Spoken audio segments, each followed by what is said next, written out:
disciplinary action against Miami University students, faculty, and staff who commit racist offenses, and Uplift Oxford and Butler County community members to ensure their needs are directly addressed and reflected in new legislation through our collaboration with Miami University, Oxford, and Butler County organizations. So we've been doing a lot of work within the past 2 months to make sure we're actually staying true to that mission statement. We currently now have 5 different subgroups. Our Oxford Community Relations Group has finalized a list of demands and recommendations to send to City Council for police reforms at the moment, and they've been working really hard on that. We're hoping to have a call campaign soon for local representatives who support our values in the community and community programs, as well as continue protesting and bringing light to the issues happening both here in Butler County and Oxford and Miami, as well as around the United States. So, I don't know what I'm doing next. Geneva has the whole plan. Can I ask specifically what you asked the Oxford, what changes you asked in Oxford policing? Sure. Let me pull up because I actually have the drive open. Draft of letter.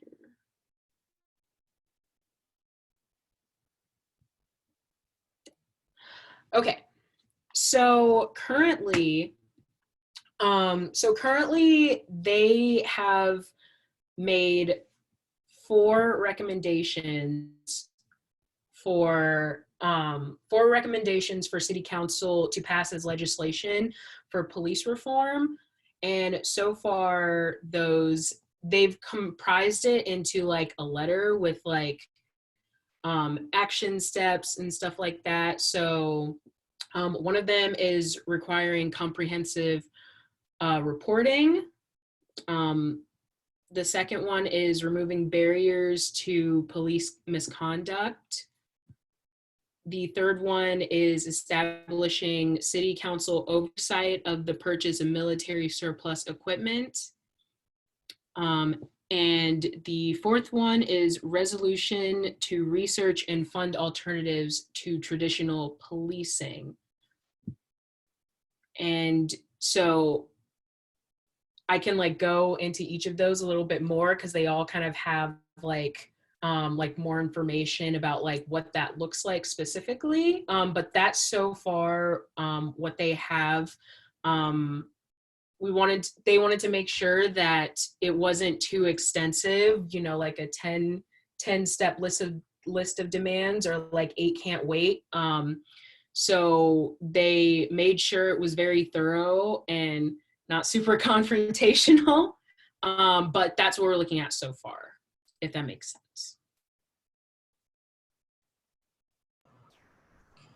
Well, we've already began to open this up. So if anybody has questions, yeah, this is an open forum, so feel free to ask. We do have a little bit of a larger group, so maybe if you want to raise your hand through Zoom or just kind of be mindful if somebody else is trying to speak. Does someone have a question that they'd like to open up? I see Susan has her hand up. Yes, hi, I'm Susan Callan. Nice to meet you, Nicole. Hi. And Priyana, am I pronouncing your name correctly? It is Priyana. Priyana, I'm sorry. Pardon No, me. that is totally fine, yeah. Okay, okay. I wondered, the number 4 that you have listed, alternatives to traditional policing. I just was interested in knowing a little bit more about what the committee had delineated, if you could say more about what their thoughts were about that. Yeah, sure. So Actually, if I may, one of our leaders of our Oxford Community Relations group, Justin Chandler, is actually here in this call. And I feel like he'd be a little bit more educated about this since like him and another group has been working on this. So Geneva, is it okay if I pass it over to him? Yeah, absolutely. Justin, do you want to take this one? Sure. Yeah, I was told I'd be able to relax today, but that's okay. So yeah, I mean, honestly, at this point in time, this is still a working draft, and we've been reaching out to community members and organizations and really trying to build a letter full of proposals that we actually feel address the needs of Oxford and meet the kind of the unique situation we find ourselves in Oxford, where we may not be dealing with the same kind of things that people are dealing with, you know, in Minneapolis or, you know, even Columbus in terms of issues with police, but there are still concerns around policing. So the fourth one is really our hope there is to spur real, genuine, and lasting community involvement in this issue of, like we said, finding, you know, researching, and ultimately funding alternatives to policing that meet needs that just simply aren't being addressed by OPD. The OPD is, you know, unfortunately burdened with trying to meet those needs, but is in no way prepared to meet those needs. Things like homelessness, mental illness, substance abuse, domestic violence. These are really big community issues that we feel need to be addressed, aren't being addressed, and that's ultimately the responsibility of the entire community to figure out how are we going to address those issues.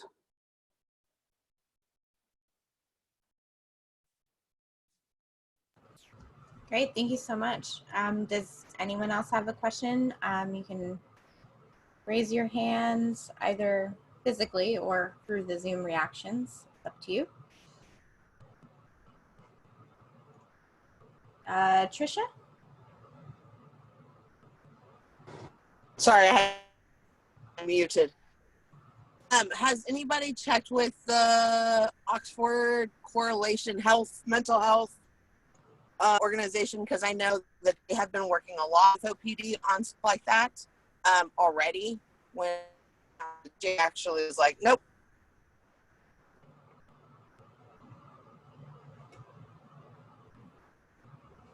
We have for mental health.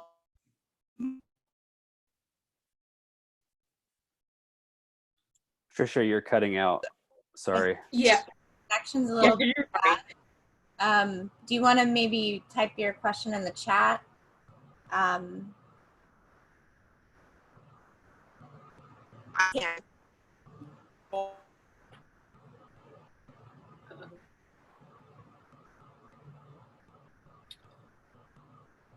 Okay, so while she's doing that, does anyone else? I'll just make it back. Yeah, I mean, did you hear enough to? Oh, I did not, but I'll just make a note to come back. I did see that Richard Meyer had his hand up. Oh, I wanted to ask BLM if any attention has been paid to Miami University policing. And I ask because about 20 years ago, the Miami police were armed, and that was controversial at the time. I don't know whether it's still the case, whether they're still armed or not. I suspect they are. I haven't looked to see. But it struck me then, and it still strikes me now, that it's both unnecessary and dangerous for campus police to be armed. yes, so they are still armed. So right now, there's kind of a bunch of different student coalition groups. So like BLM Ox has like a Miami University relations group that we're about to kind of start getting like, we're about to get started working, but we need to like collab with like the other like student coalition groups to see what they're doing, like Black Action Movement. But we are working on, trying to get my MUPD armed, because it's unnecessary, and again isn't very helpful. In addition to like de-arming them, we also want to figure out a way to like reallocate funding more into like better equipped like sexual assault and interpersonal violence cases, because so far like both our Title IX office and MUPD are the ones that kind of deal with that, and there's been a lot of around that. So we are planning to work on that probably within like the next few weeks, if that makes sense. It makes sense. It's encouraging. Thank you.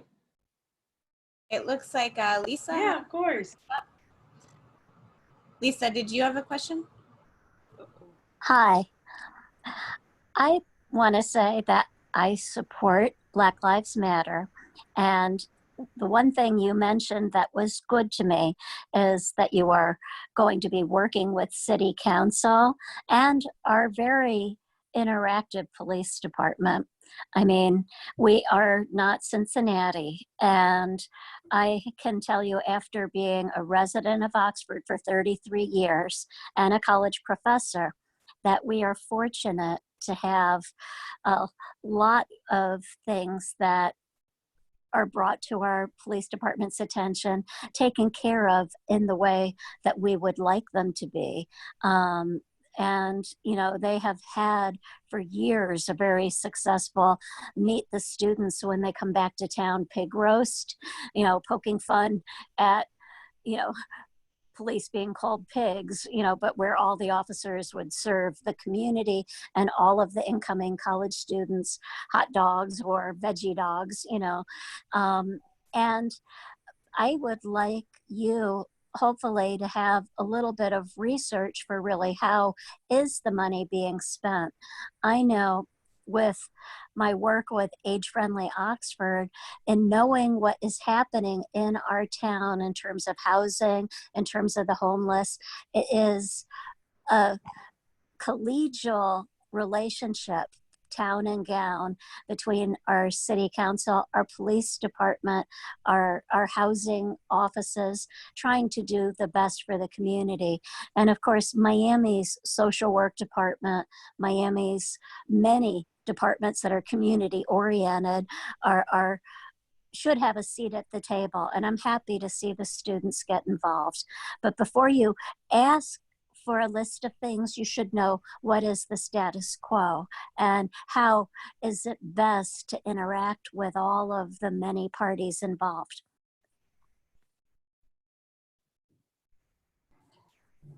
Yeah, thank you. You cut out a few times, but was there a question at the end of that? I just want to double check and make sure. Lisa. Hi, I just would like to know, you know, are you set to kind of audit what's already being done? You know, and it is something that I see across the country with the defund the police, meaning reallocate money for different offices. But it's so hard to do that as an outside group. You know, you need the internal people to go ahead and look and say, how can we be more helpful and what is missing in the community? You know, rather than just saying, oh, this needs to be done. You have to understand what are the relationships and what are ways that we can help our police officers do a better job. And I'm the daughter of a social worker, and I understand that sometimes counseling is not available to all of our population, and how can we get it there? So just things for you to help consider. Oh, yes, thank you. So the answer to that is yes. I think that, and this also kind of goes into Trisha's question, which she didn't end up putting in the chat. Coalition building, in my opinion, is incredibly this work, because like me personally, I've already been reached out to by a bunch of different groups that are like starting a completely new thing that's already the work that we're like in the process of doing. So I want to make sure as well that we are working with, that we're actually assessing like what Oxford has and what they need in a way that specifically pertains to Oxford, as opposed to implement everything that Cincinnati's going to do, or Hamilton, or anywhere else, because Oxford is a unique situation where we are not in the situation that maybe Cincinnati or Hamilton is in. So yes, I definitely want us to get more involved with our, like more in contact with our social work department at Miami, more involved with the community programs. I am not sure, Trisha, if we have checked with the Coalition for a Healthy Community, but I will check with Justin, and if not, we will definitely email them and pass our recommendations on to them to see what they think and get their feedback, because we've still we've like held off on actually giving the recommendations out yet, so that we can have more community members and community programs specifically look at them and edit them, so we can make sure that we're giving like actually like effective and useful information to City Council. Does that make sense, Lisa? Or does that answer your question at least? Yeah. Great. So do we have any other questions? And I know some of you are on the phone and maybe not on video. So if you do have a question, you can unmute yourself or ask in the chat. Jason? Hey, I've been working alongside BLM members, but I thought a good start would be to dispel some myths. So is the local Oxford chapter or nationally is BLM a terrorist organization? Are they set to overtake the US with some communist goal? Do they promote violence? Are any of these things true that you hear across social media from certain fronts?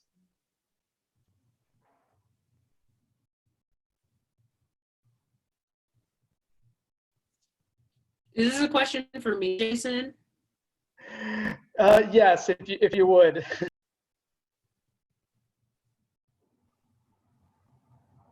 Oh, okay. Sorry, you were cutting out a little bit. But no, we are not a terrorist organization. We very much believe in, peaceful protesting and peaceful reform. I think especially with what is happening now, the idea of what peaceful protesting gets kind of skewed around, because peaceful protesting does not mean lack of disruption. So, like chanting, yelling, and like making, like a verbal fuss, that's what we do, in addition to all doing, the like really, really important work, which is getting legislation passed, working with community members, making sure that people are registered to vote, and, sponsoring local representatives and candidates who support, what we are working towards in our mission statement. So that is our goal. We are definitely not about terrorism or inciting unnecessary violence. Because again, this is BLM Oxford. This is a small community. That type of violence is not happening here, thankfully, at the moment, and we hope it never does. And so we don't need to take measures like that, like maybe some other cities like Minneapolis, Cincinnati, and other places have. if that answers your question, Jason. Thanks, Nicole. I think there are some questions in the chat. I don't know if you want to take those. The first one is, are there any Oxford BLM subgroups working on K through 12 issues in our community?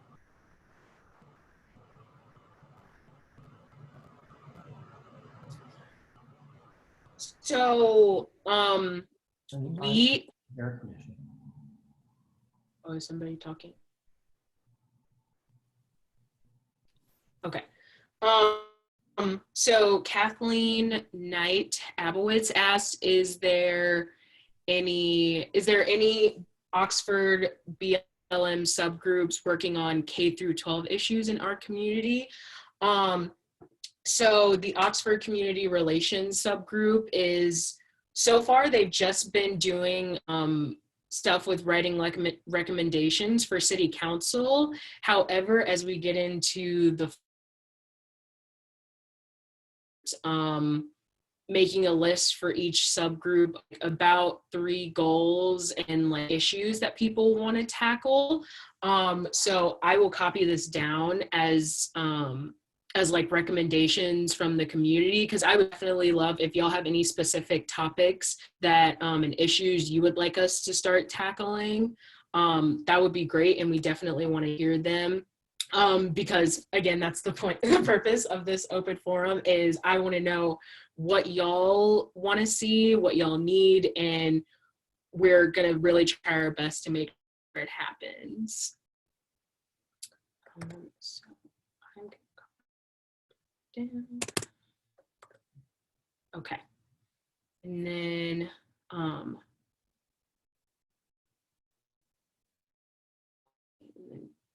Trisha said there's a parent group, which is awesome. And then Dorothy says, have you given any thought students might help restore efficacy of the John R. Lewis Voter Act and get Mitch McConnell to put a vote on the floor to get it amended? So I am actually not super familiar with the J.R. Lewis Voter Rights Act. Unfortunately, I still have so much research to do. But does the group need moving forward? Since I asked the question, could I comment? Yeah. Okay, I asked that question because I heard Jim Clyburn talking about that. He was a friend of Lewis, and he said that that was really important to Lewis because the problem that we're going to have with the election is to limit the voting when it comes to the election in November. And it goes back to what they did to the 1965 Voters' Right Act. So they want to bring it back on to be looked at so that we have all people once again voting so that we could actually secure a democracy again, because one of the main objectives of this administration has been to knock out the Black vote.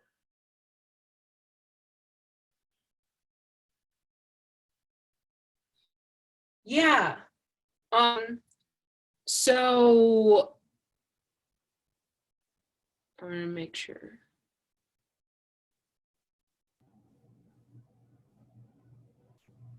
Sorry, I'm like pausing since people have been cutting out, so I want to make sure I'm not talking over anyone. Nicole, it actually is, I'm seeing a message that your bandwidth is low. Oh. So I don't know if maybe you can adjust your router or something. Because you're definitely cutting in and out from on my end. I'm not sure if that's the same for everyone else on the call, but Jason, is it the same for you? Is that what you're saying? Yeah, I think she's frozen, at least on my screen. Also, I saw Prue's hand up, and Prue works with the League of Women Voters, who works directly on affecting voter legislation. Do we want to give Prue a chance to talk? Yeah, go ahead. Thank you, Jason. That's exactly what I was going to say. I'm a member of the League of Women Voters of Oxford, and our primary concern is registering people to vote and then educating them for voting.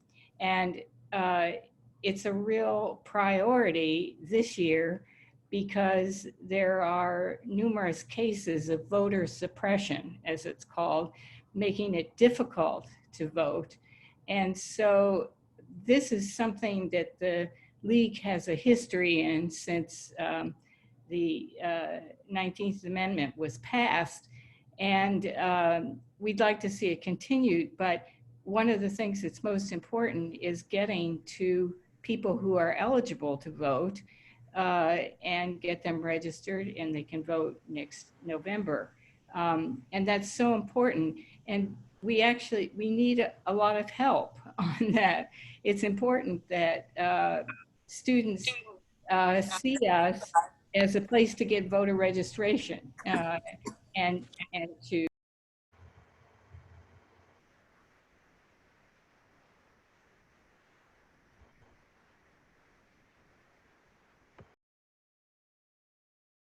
You got muted, Prue, somewhere about a minute ago. How's that? Okay. I have a lot of voter registration forms, and I would be happy to perhaps leave them at some of them at the Interfaith Center so that as people came in, they could vote or they could register to vote. So that is easily available. And we make sure that if a person fills out a form, that it gets to the Board of Elections in Hamilton. So the League is right now working on asking questions to the candidates, and there will be some candidate forum. And I say forum because I think we're going to have 3 or 4 around town and around Butler County. And it would be wonderful to have student participation in that too.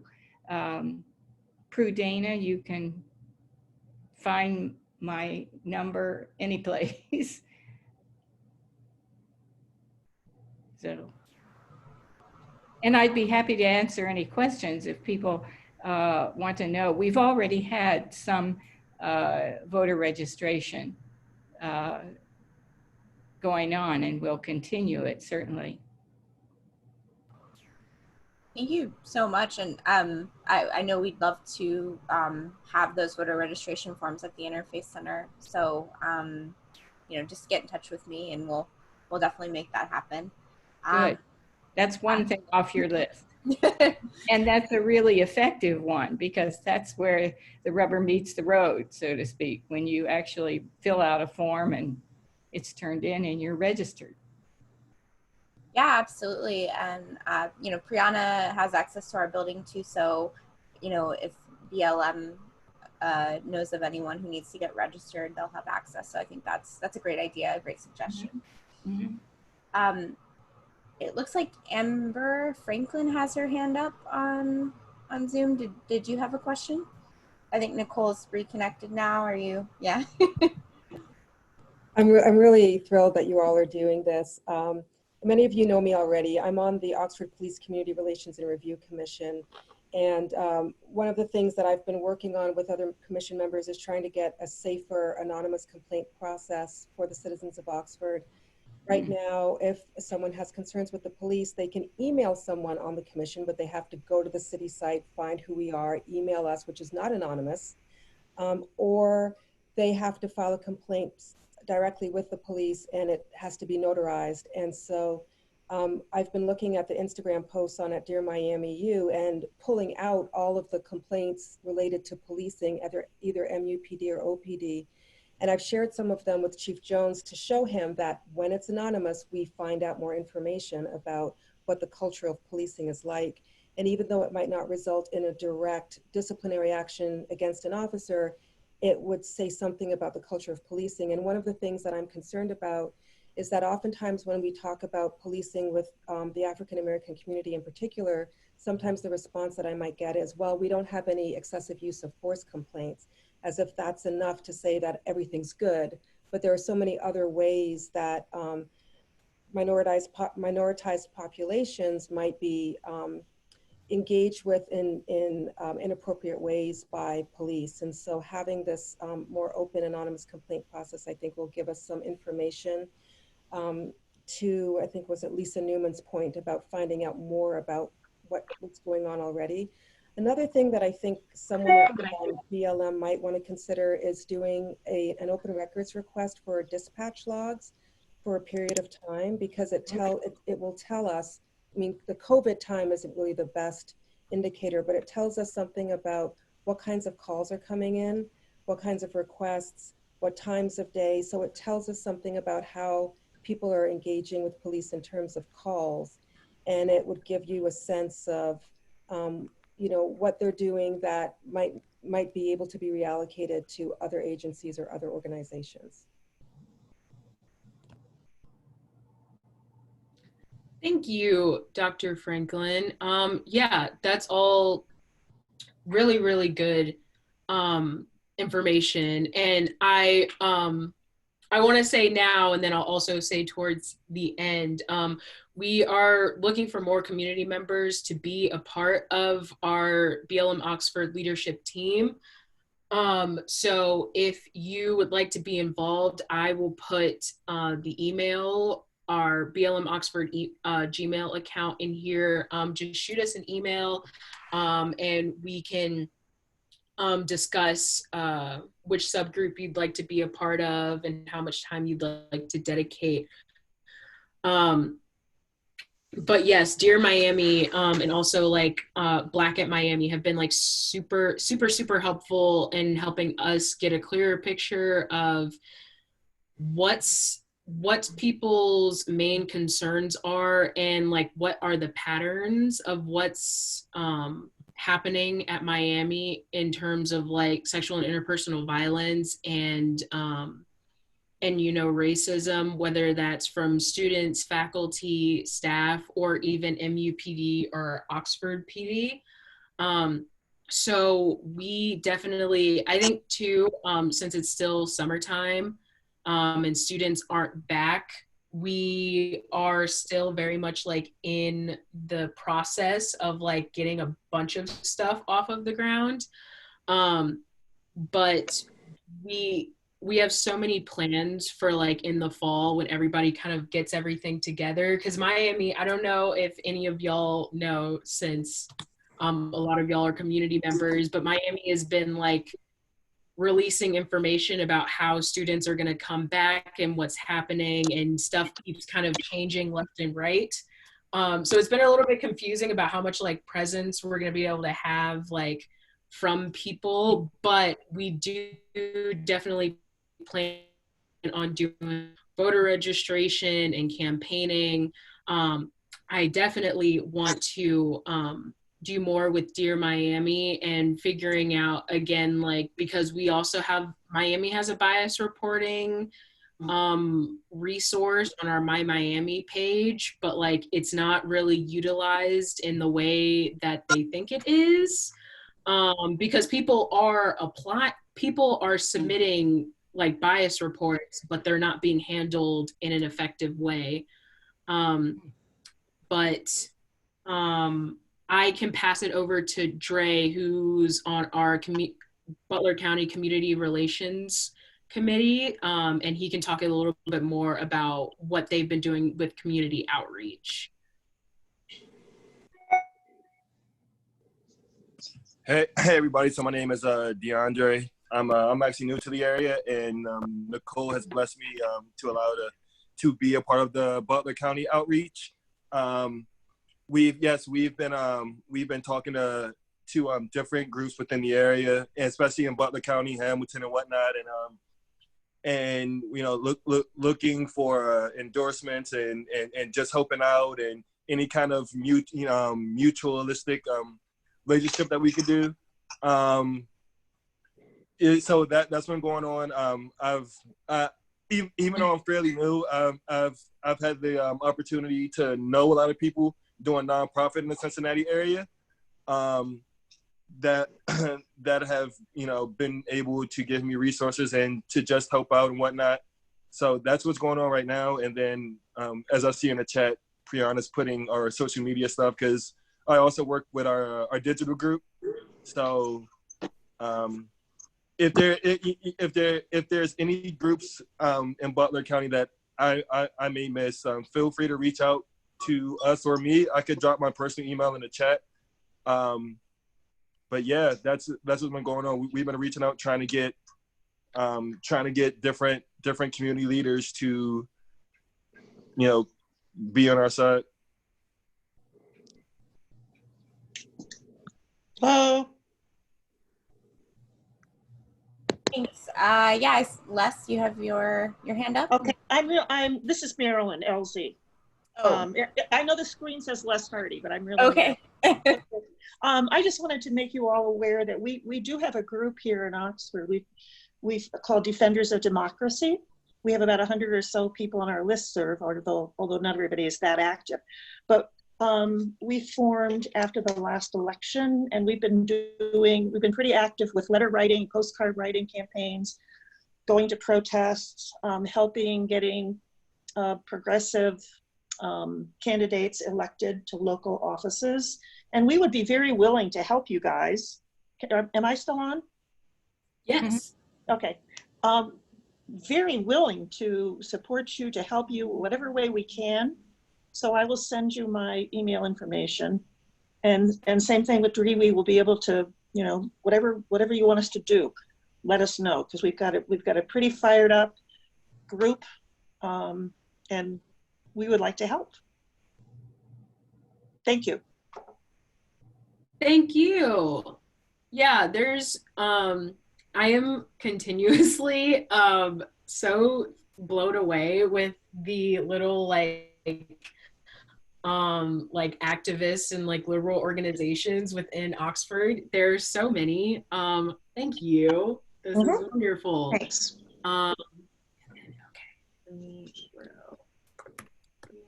trying to get Dre's email down.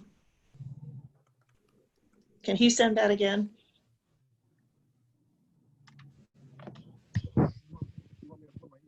I think I saw Susan's hand, I think.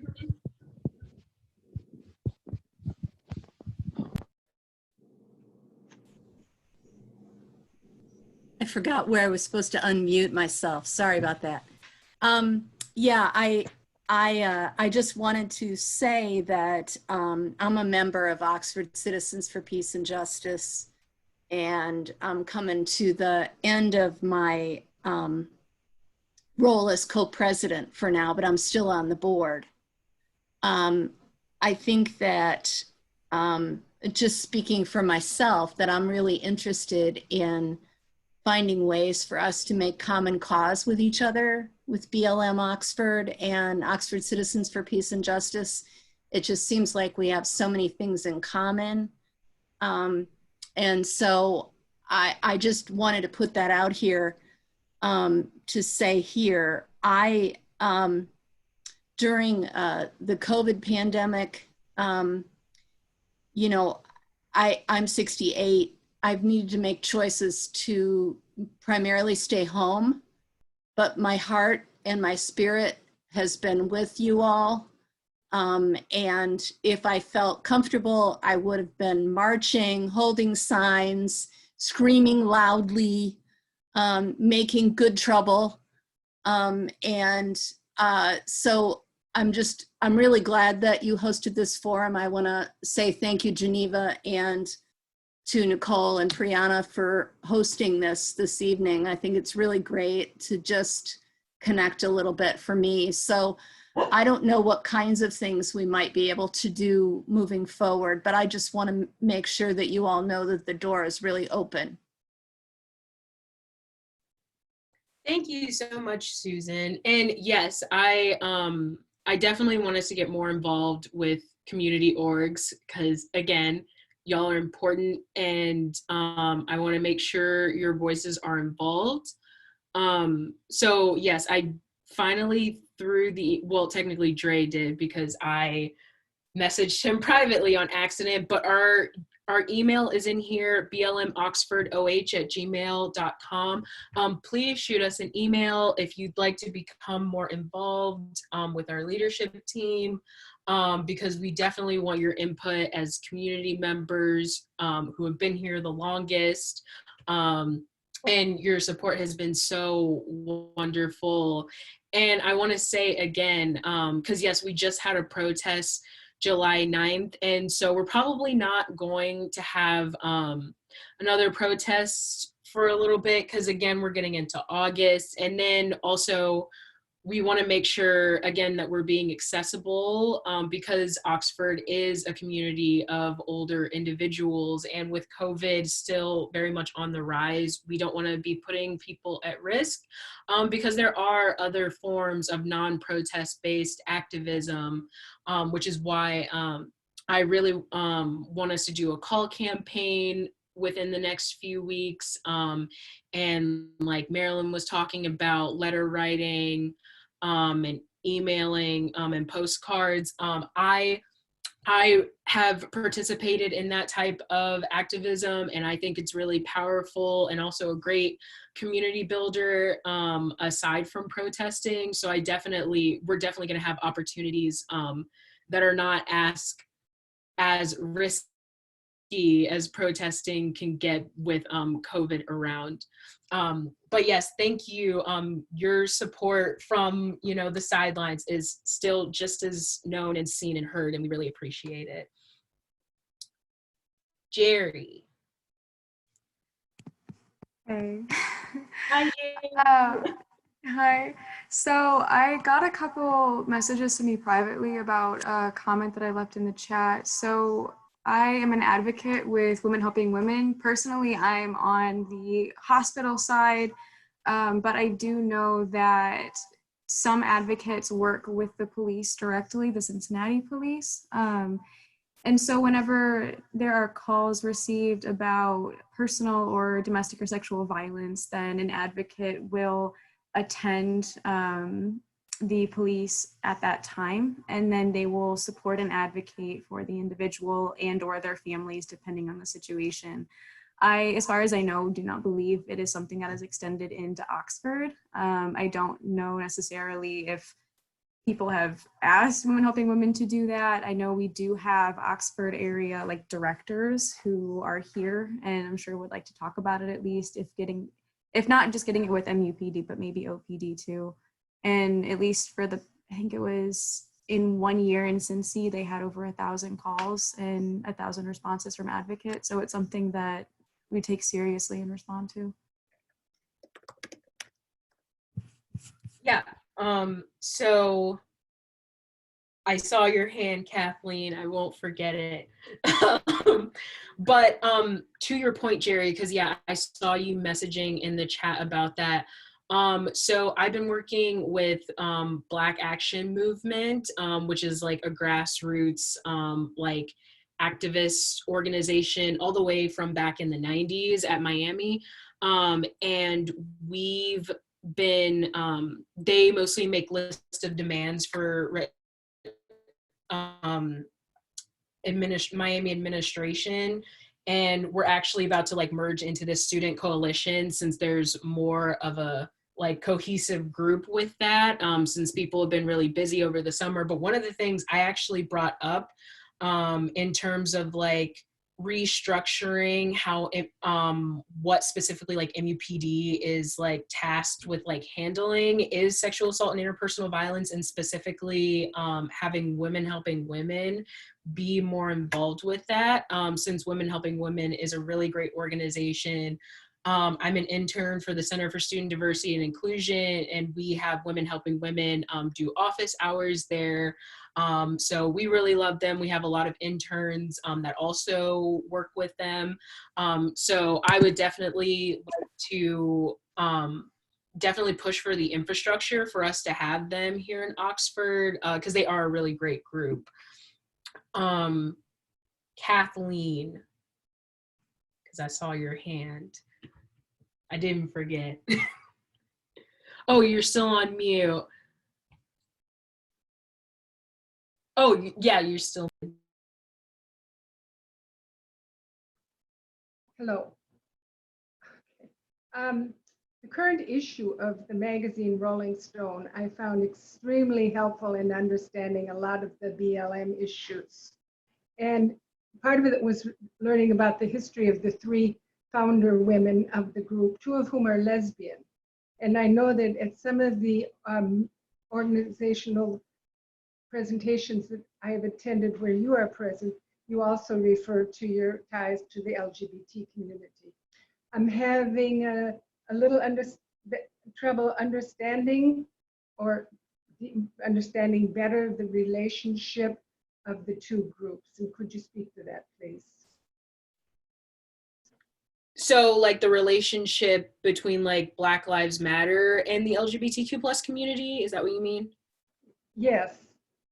And the question might be quite naive. I may not understand that it is already built into each other. Yeah, so basically I think right now, so I think when we think back to like the civil rights movement of the late 60s and then of the 60s, and then also the queer liberation movement of the late 60s, they were very much like split of like, oh, this is one issue and this is a different issue, and they never overlap. However, as we learned through like Kimberly Crenshaw's like revolutionary, terminology and ideology of intersectionality, these things are very much merged. Like I identify as, a Black person within the LGBTQ plus community, and I can't separate those. And then the way that systems of oppression work, me being Black and also queer and, a feminine presenting person, all of that combined gives me a completely different experience from someone who maybe is just part of the LGBT community or just, a woman or feminine presenting. So I think with Black Lives Matter, what we're really trying to make sure of is that people are not forgetting that, because there's been so many instances where like people are supportive of Black lives, but maybe just straight Black lives or just like straight Black men as opposed to Black women, or not supporting Black trans women, even though death rates for Black trans women and other trans women of color are some of the highest every single year. So I think, again, making sure that we are giving light to, the realities of who is like really and most like dangerously being affected by white supremacy and the extermination Black and brown people has been really important to make sure that we are actually making effective change. Does that make sense? Of course. Yeah, no problem. And if you would like me to send you some resources, or if anyone would like me to send like some articles or anything, that would I can definitely do that if you would like to help, because it definitely can get a little out there. But Pri, I saw your hand. Yeah, I just wanted to add on to what you said. So I'm an international student, and I'm a brown individual identifying as gender fluid. And so the thing is that the relation of BLM and mostly Black trans lives right now is that one of the current incident which happened was in Liberty, Ohio. It was like 2 hours away from here, and for sure, according to Human Rights Campaign data, in 2018, there have been 26 trans women who were Black and they were targeted. So that's the thing. Black and brown trans women mostly get targeted, and that's a problem. And that is one of the relations of LGBT community with the Black Lives Matter movement. Yeah, I just wanted to add that. That's it. Yeah, I hope it. I cannot see you, Kathleen, but I hope it gives you information about what you're looking for.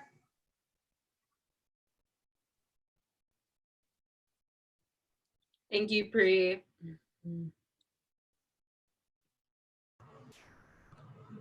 Were there any more questions? I'm trying to see if anyone else has their hand up.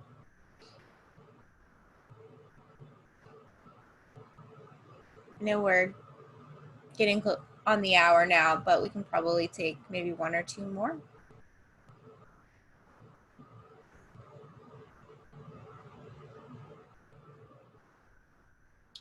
So while anyone is, could someone speak to my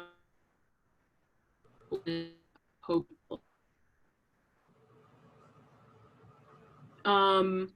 In what way, Liz? Like just get connected with them? Oh, you're muted. Liz, you're muted.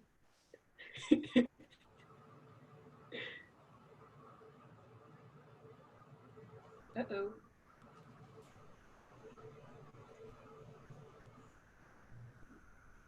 Okay, so we're having our church services on Sunday mornings, and they're on Zoom. And so could someone speak to our congregation about BLM so they can start putting a local face on this? I know many of them were at the march that went from the community center up to the courthouse, and but I think it would be great for them to meet on Zoom, at least some of the folks from this group.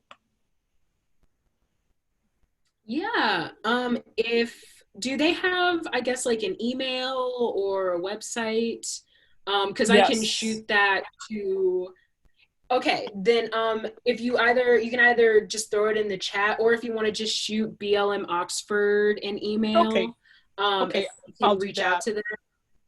Oh, thank you.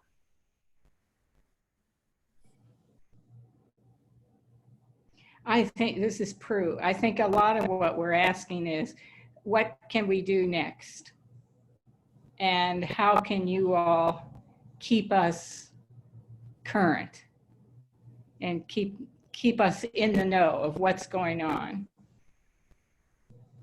Yeah, so I think right now, so again, I want to get as many community members involved in our leadership team who are able to dedicate some time, because again, there's also so much that y'all are doing, and I want to make sure that we're working together as opposed to apart or not knowing what's happening. I also definitely want us to get a listserv. I don't know how to make a listserv outside of Miami, and we have a regular Gmail account. So I definitely, if anybody knows how to make a listserv, please let me know, because I definitely want to make that so we can also start being able to give out updates.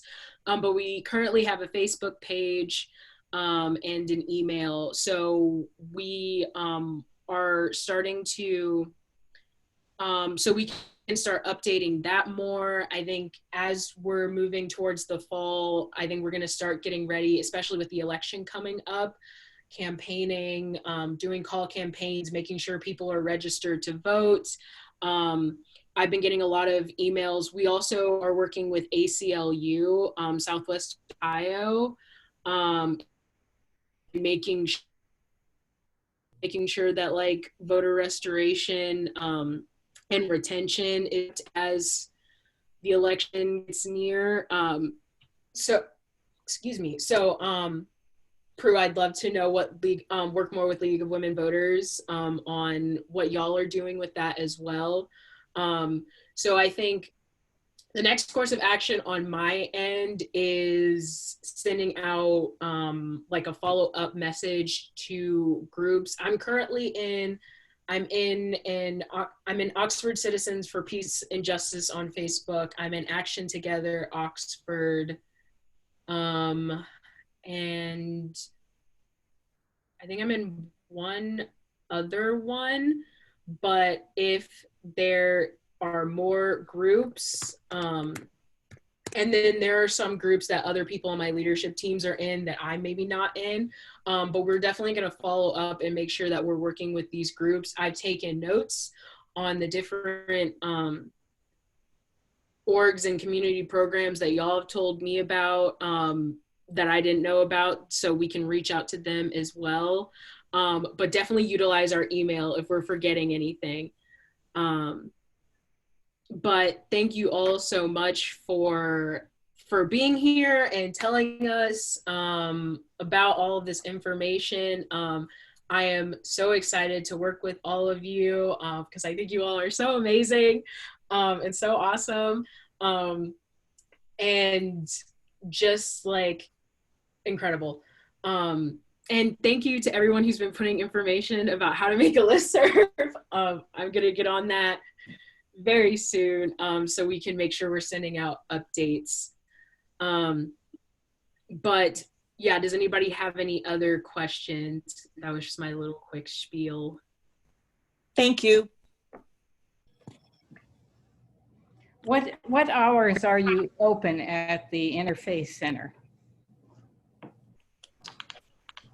So we don't really have set hours right now because with COVID, we're not doing any programming. But I'm happy to. Are you referring with dropping off the voter registration forms? Yeah. So I think I might have your email, but we could just set up an appointment and a time to drop those off. I'm going to put my email in the chat right now. Good. And we are doing programming, just virtual programming. Yeah. Well, obviously this is a program, so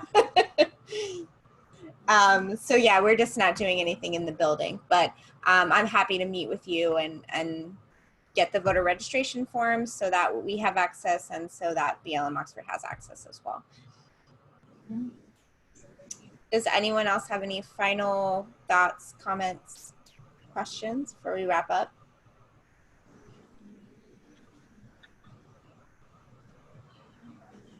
No? Okay. Well, yes. Yeah, well, thank you all so much. We had a really great group, and I'm so thankful to Nicole and Brianna for taking time out of their day to be here. And I definitely like Jason's suggestion that we should do more of these, and I hope that you might be willing to come back again and you know, participate in another conversation, perhaps around more specific policies and goals. So I just want to thank all of you, and I hope you have a great evening. Thank you. Nicole, did you have any, or Brianna have anything, closing words you want to? Again, just thank you so much. And to Jason's point, I also want to start have town halls. So I definitely want this to continue in the future, so we can continue getting feedback, and also so I can know from y'all if we're on the right track, because your opinions really mean a lot to us since this is your home. And so I want to make sure we're doing what y'all need. So thank you again for being here, and for giving me all of these wonderful resources. And I will be in touch with a bunch of y'all very soon. Thank you. Thank you.